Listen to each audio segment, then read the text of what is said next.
All right, everyone. Dave here, Stances Everything, and we are going to continue working on my 1951 GMC and getting it back on the road for the 2025 season. And as I mentioned in the previous video, I've got some body work to do and I've got some new products to try out. So let's just get right into it. I need to do some body work and filler work to this fender, which I have widened. I've hit it with fiberglass filler, sanded down to 60 grit currently, and obviously that's not going to do.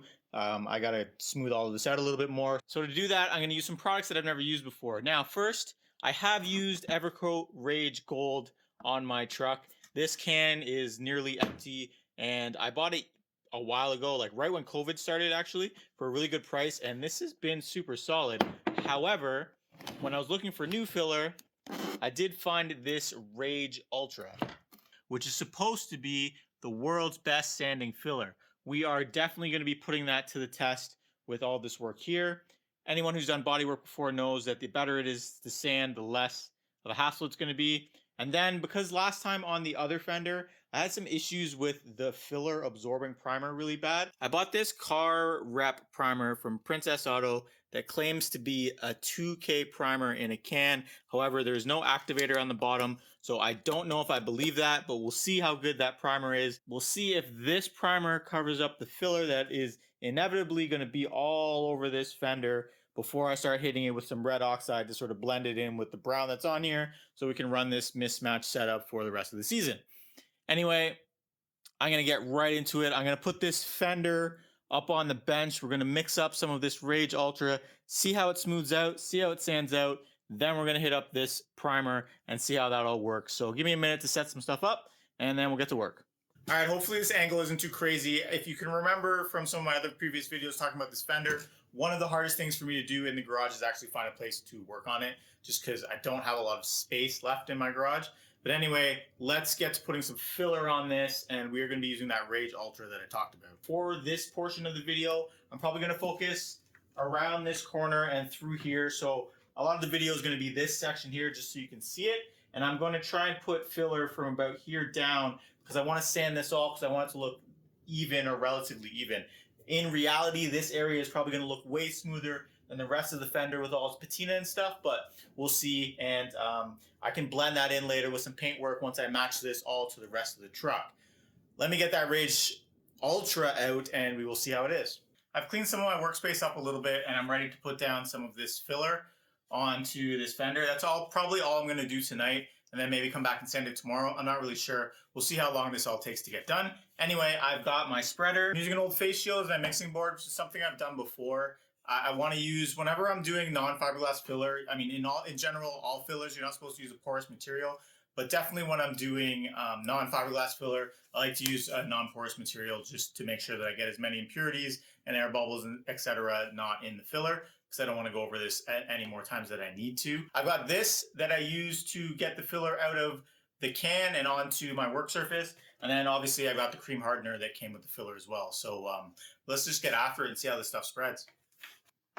All right, the lid is off, and my first thing that I noticed is it's actually not gold, it is gray. I guess the Ultra is gray, which honestly the color doesn't really make a huge difference, but that is a little bit interesting to me. I thought it would be a gold color. This is kind of more of a primer-ish color. It seems like it's pretty smooth. I'm moving around in here pretty nicely, especially in comparison to the fiberglass filler that I was working with. So there's nothing kind of left now but to mix it up and just see how it does. Oh, and for the sake of everything, I'm just using a Bondo spreader. I bought it from Canadian Tire. Nothing too crazy. All right, I put not too much on to start. I always like to start with not too much on my first bit when I'm getting the new filler, just so that I can get used to kind of how it spreads, how it kicks off. I also recommend always kneading these things before you open them. Otherwise, you know how ketchup, you get that watery stuff in the beginning? You kind of get that with this too. All right, I didn't put too much hardener on. Again, I want to be able to sort of work with this as long as possible, especially since it's my first time with this filler.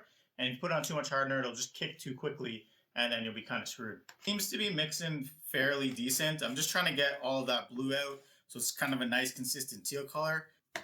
Anyway, I think we're mixed enough now, so let's do a little bit more here, and then let's see how this spreads onto my fender. Honestly, it seems to spread very similar to a lot of other fillers I've used. The beauty will be in how it sands, obviously, but yeah, Yeah, I don't know.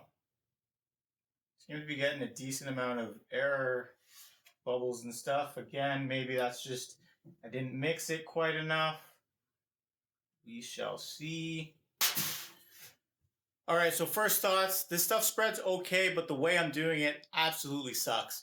I need to reposition this and then regroup so I can do a better job of evaluating this product. All right, so as you saw in the last cut, I was having a bit of a hard time spreading the filler on the bench, showing you what I was doing and making sure that the mix was good. It was just all not really working well. So I've adjusted it to where you're not going to see me, but you're going to hear me and see what I'm working on, which is really the important part. Right, so this time around, I'm going to start with a little bit less filler than I did the first time, just so I can mix it a bit better. I'm going to knock off these bits of sort of unmixed stuff. Just going to drop it on the ground there, shake that off. All right, let's get the cream hardener out and see if we can do a little bit better of a job this time around. So they say when you're mixing filler, you're supposed to fold it into itself. I try my best to do that, obviously.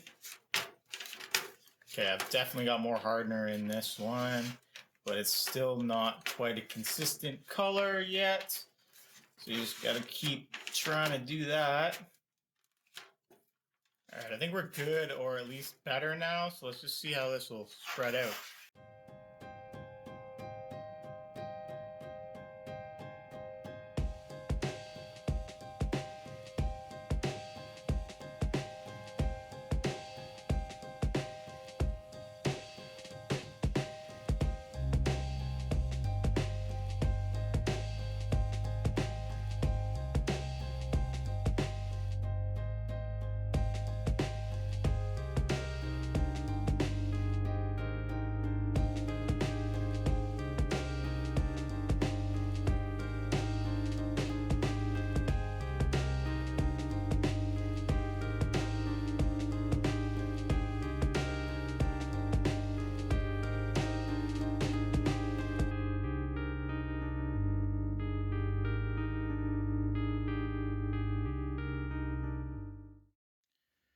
All right, so I learned a couple things. One, I did a very poor job of spreading most of this filler, so I'm going to have to knock a lot of it down. I was running into issues with what I was using. The spreader I was using was too thin, and the board I was mixing it on was too small. So I am going to deal with that tomorrow after I knock this all down. I'm going to get a bigger spreader and a better mixing board. But this is a good time to see how it all sands. So because I did such a crappy job, honestly, I'm going to hit this down with 80 on the palm sander, and then we'll come tomorrow and I'll block it down properly after I lay down some new filler. So I got to say, wow, this stuff really sands really well. I put 80 grit on that and used it at 3 and just went through to knock it down to see what we're dealing with.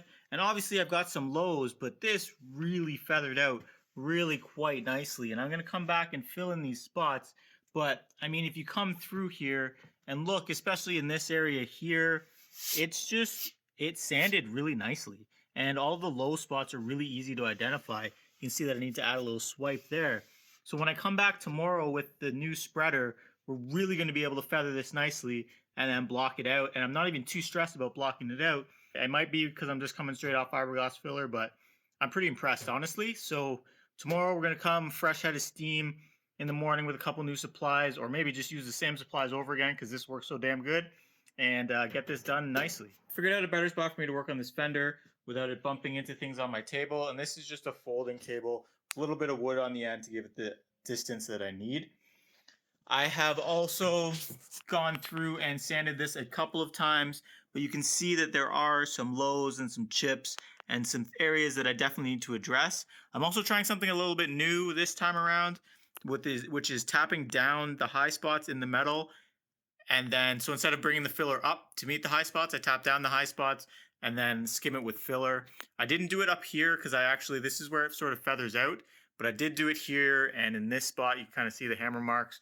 I'm going to do a little bit more of that, and then we're going to skim coat this entire lower section here so that ideally all through here is a nice sort of feathered edge of filler, and then we can go through with the primer process afterwards. So I'm going to put the camera on the tripod and we can go through that. I might time lapse it. I might talk while I do it. Not quite sure yet, but we'll figure it out.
Back live in the dust ball that is my garage currently, and I have all the filler knocked down now. I did 80 on the machine, and then I did 180 block sanding, and everything is looking pretty good. There are a couple pinholes which probably won't really show up on camera.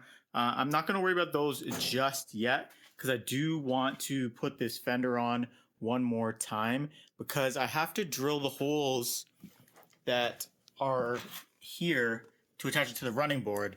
And just because I do have some filler in that area, if I end up with some issues drilling those holes, I don't want to have this all primed and then have to go back and add filler. But I think things look pretty good all considered, and we'll definitely take another look once we're on the fender. You can see some spots I did end up going back down to the fiberglass filler. That's totally fine because it's been filled in where there were heavier scratching marks with the lighter weight filler, which is totally to be expected. So I think I am going to, my garage is a huge mess right now. I think I'm going to vacuum kind of where I need to lay down to get the fender on, and then toss the fender on, and we'll call that for tonight, and then come back and do some more work in the next cut after I get this on. All right, I'm happy to say it's Monday. It's my day off. The sun is out. I'm in the garage, and we are looking pretty dialed. So I have marked out the holes for the running board. Everything's fitting up really quite nicely. I'm not going to be doing any much more body work. I think I'm just going to prime this, get it ready, and then we are going to rock it until I need to paint this bed. So I do have to put some trim clad on the inside of each fender to cover up the new metal, so I'm going to do that. I'm probably not going to show that because that's not what I want to show in this video, but I do have a new primer that I want to show in this video. I think I shot it in the intro, and we'll definitely talk about that. So I'm going to rip this back off, and then we'll get right back to it. All right, let's talk about primers and the primers that I've used on this truck. This right here is the cheapest red oxide primer you can buy. Super cheap. It's one component, not very thick, doesn't feel worth a damn, but I use it to match that red color that my fenders were originally. And I use this because I know that eventually this is all going to come off, and I am going to attempt to patina match everything to this blue color. So I'm not super worried about this, and I treat it actually more like a top coat than a primer. Then I've got this 1K gray high build primer from Dominion Short Seal, which is typically what I use when I'm trying to cover body filler, and it's something I'm going to patina later. And then I've got this 2K rapid fill primer, which is a 2-part component. There's a button on the bottom that you pop. If you pop it, you only have about a day to use it, and it is essentially proper auto body primer in a can. It's an epoxy primer, so it really adheres to the metal. And this is what I used for my door jambs, firewall, all that stuff that is painted gloss white, and I really don't want to have to go back and do it. I don't want to worry about any work coming back up, any rust, anything like that. I use this, but it is pretty expensive.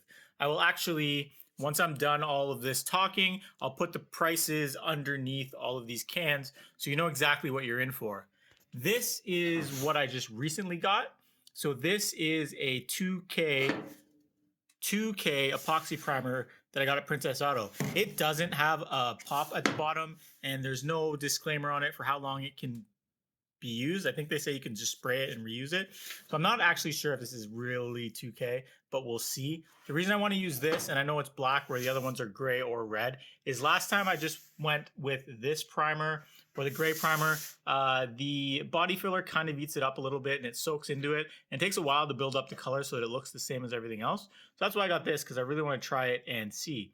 It's made by a brand called Car Rep, and once again, I got it at Princess Auto, which is the Canadian equivalent of Harbor Freight, basically.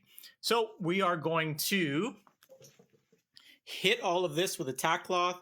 Just make sure that it's where I want to prime it. Spray it with the new black primer. Then I'm probably going to go over it with my high build, because that is not supposed to be high build. And then I'll go over it with red, and then fingers crossed we'll be ready to go. We're not doing it over there because my garage is a mess. I do have to mask off the rest of the truck here, so I'm going to do that. So I'm going to do all of that, and then I'm going to start spraying, and I will come back with an update on how that stuff's sprayed. Hopefully it's pretty good. Definitely not going to be, I'm using my phone right now. I don't really want to get paint on it.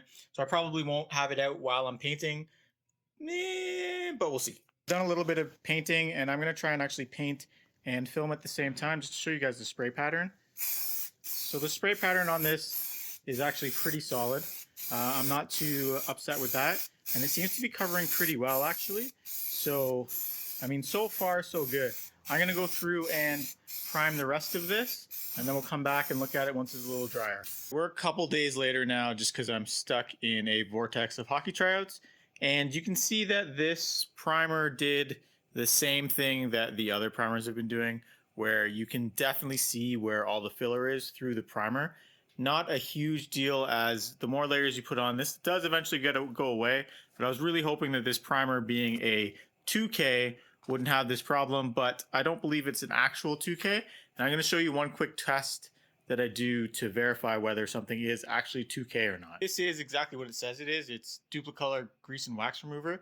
And I found that if you use this on single component paint to try and prep the surface in between, it will actually take off the paint. So I'm definitely going to try that on this table here where I got some overspray and see if it takes it off. If it takes it off, it's a pretty good example that this actually isn't 2K. Put a little bit on a rag and I rubbed the table, and it came right off as I was expecting. So the 2K on this can is just some hype. This is not two-part paint, and obviously I already kind of knew that going in based on the two-part component spray cans that I've used, but I want to test it out. I'm going to treat this kind of like a guide coat. I'm going to knock this down, and just there's a couple areas where I need to do a little bit more work. Particularly through here, there are a bunch of pinholes, which I am going to fill. I'm going to knock this down with 320 and then go over it again with another black can of black, because I have it, and then we'll probably either do gray or red and sort of wrap this all out. To fix the pinholes, I'm going to be using what is actually my least favorite body product, is this glazing putty. However, it is a one-part system. It's designed for pinholes. It just clogs sandpaper really, really bad. So that's why I don't love to use it. But if I go sparingly, we should be okay. I'm going to do this off camera, but I will definitely come back and show you how it worked on camera. The reason I'm doing that is because I just got back from racing today. My phone is kind of going to die soon if I let it time lapse. So I want to bang out some work because I really want to get this on the road for Victoria Day weekend. So let's hustle after that. Great news. That primer actually blocked out really well. I have it sanded down now to 220 grit. So I'm going to hit this with some of that gray high build primer that I was showing you before, the Duplicolor stuff, just to sort of blend this out, because I only had one can of the black. And then after that, we can get to the red oxide finally. I was able to get a lot of the pinholes out. You can see with the red lead, aka the spot putty, it was in a few spots and it was able to get the pinholes out quite nicely. And because I let it dry a lot, it blended out really well. So I'm really looking forward to getting this in the next coat of primer. So next cut, this will be gray. All right, I'm happy to say that the gray primer laid down honestly beautifully. You can't really tell anywhere where I extended the fenders, and everything is looking super, super good right now. So the next thing I'm going to do is get to the red primer, honestly. I might do a couple more spots just when I move this around, just to make sure that I got everywhere that I want to get with primer. But I'm really happy with this, and I think we are going to hit the goal of getting this thing on the road by the long weekend. We're looking super good now. I went through with another brand of red oxide primer that just covered a little bit better than that cheaper stuff.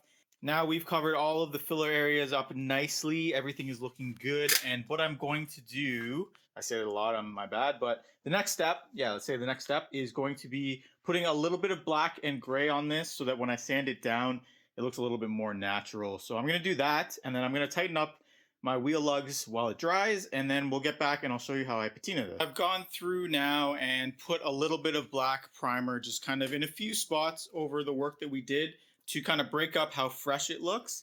The next step is going to be to use some high grit sandpaper. I'll probably start at about 1800 or so with some water. So I'll wet sand it and try and blend some of this out a little bit, and then maybe use a little bit of other materials just to kind of wear it down a little bit so it doesn't look quite as fresh. But I'll put the camera on the tripod so you guys can watch me do that.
Gone through now and knocked down a lot of the primer and the black, and you can see that it gives it a bit of a weathered in look.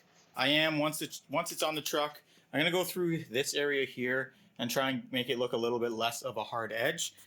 And that's kind of what you got to do when you're doing this thing, is like you got to put it on the truck and see how it goes. It doesn't always work patinaing things on the bench, but I think this looks a lot better and definitely enough for me to toss this back on the truck. And I really want to drive this weekend. Like I said at the beginning of the video, I want to get this on the road before May 24, and that's tomorrow, so let's just get after it. All right, we did it. We're dirty as heck, but we're back outside. Got the widened fender sitting there looking nice. Everything seems to be fitting quite nicely laid out. I don't have to worry about rubbing anymore. Plenty of space. Can run my hand all the way down here without worrying about it catching anything. There's gap in there. No longer gonna rub the letters off my tires. I am super stoked on how it looks. I am going to do a couple errands today. I gotta get a hose reel and a couple other things to wash this thing, but pretty pumped. So next video, we're definitely gonna be driving this thing, and I'll show you what it looks like rolling.